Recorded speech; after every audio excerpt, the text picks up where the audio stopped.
If you placed a bet on who would survive the Ice Age, you'd lose. 300,000 years ago, Europe belonged to the ultimate survival machine, the Neanderthal. They were built like absolute tanks.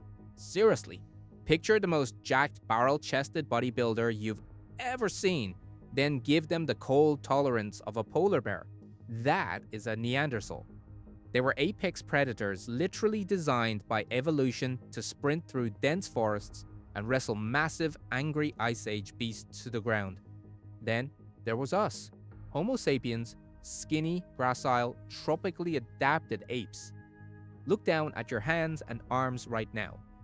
Imagine trying to fight off a giant woolly rhino with those. Compared to a Neanderthal, you are incredibly fragile. We were weaker. We didn't have their explosive muscle mass, and we definitely weren't built to survive freezing, sub-zero winter. If you put a Neanderthal and an early modern human in an Ice Age cage match, the human is losing every single time by every physical metric of survival. They should be the ones making YouTube videos about our fossilized remains right now, but they aren't. They vanished. Between 40,000 and 30,000 years ago, these incredibly tough, massive brain survivalists just disappeared from the face of the earth, and we, the weaker, skinnier apes, completely took over the planet. How does that make any sense? How did the ultimate Ice Age warriors lose to us? To answer that, we have to look under the hood. Did you know Neanderthals actually had bigger brains than we do? It's completely true, but size isn't everything. It's about how that brain is wired. Picture the Neanderthal brain like a gaming computer with a massive, overpowered graphics card. Their brains were stretched out and elongated in the back, dedicating huge amounts of real estate entirely to vision and controlling their massive bodies. They needed this to see in the dark, gloomy forests of Ice Age Europe. But our brains?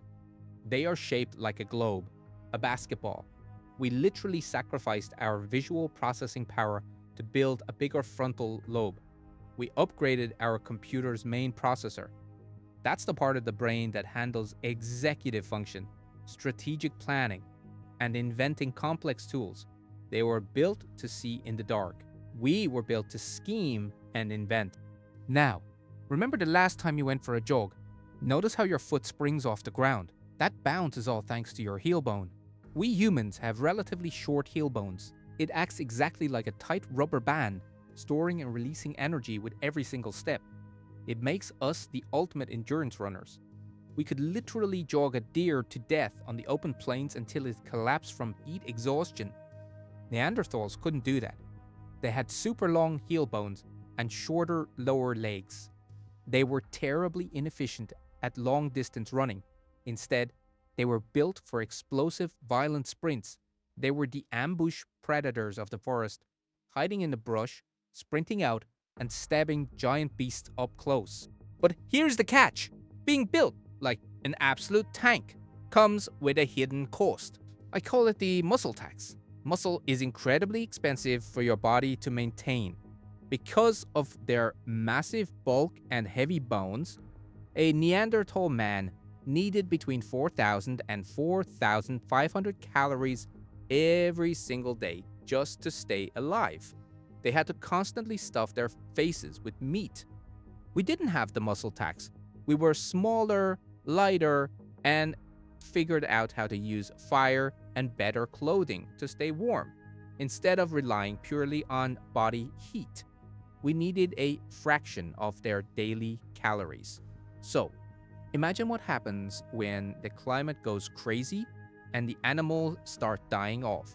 When the food runs out, a skinny human gets really, really hungry. But a Neanderthal starves. But the real reason we survived isn't in our heels. And it isn't in our calorie count. It's in our social life. Consider your social media for a second. How many friends or followers do you have? Hundreds? Thousands? Biologically speaking, that's an illusion.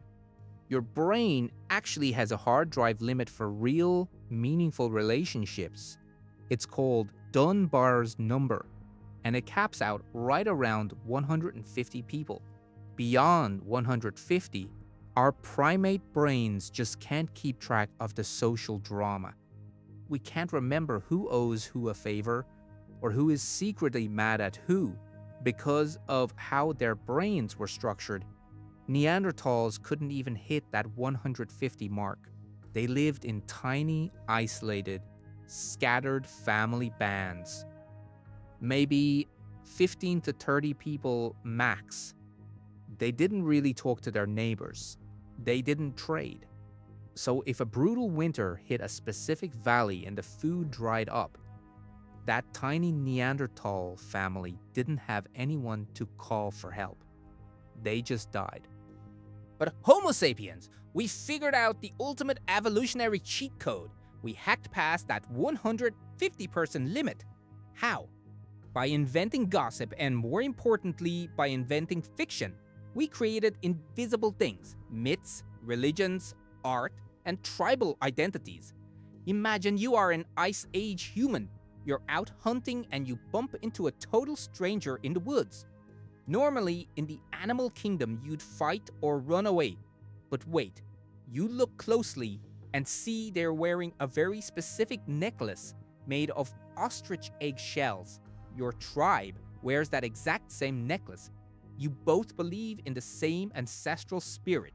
Suddenly, they aren't a stranger anymore. They are a brother.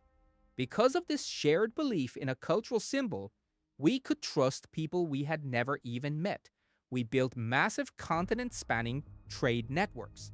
If our valley ran out of food, we could literally walk 100 miles over to our friends, show our matching eggshell beads, and trade for meat.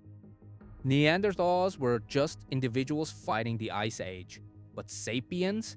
Through the power of shared stories, we became a massive, connected superorganism. So what happened when the superorganism finally met the apex predator? It wasn't a sudden overnight war. It was a 6,000-year chokehold.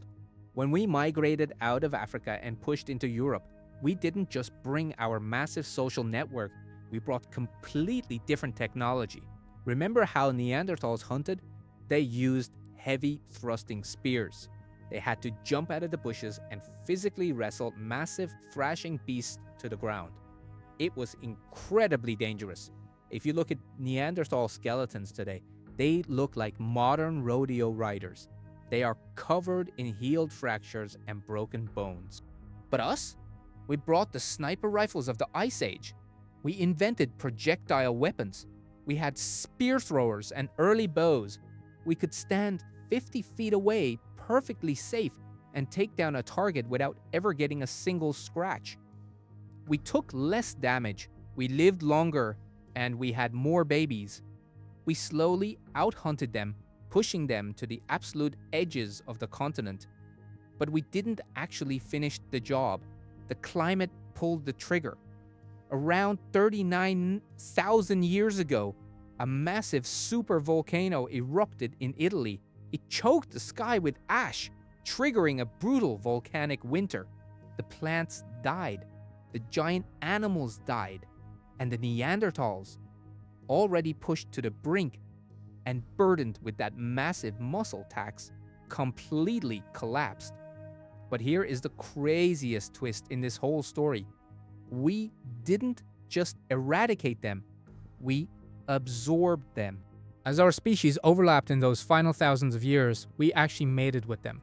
If you have any European or Asian ancestry, the proof is written in your DNA right now. You are walking around with 1 to 2% Neanderthal DNA inside your own cells. They didn't completely disappear. We simply bred them out of existence. So, what does this 40,000-year-old extinction event mean for us today?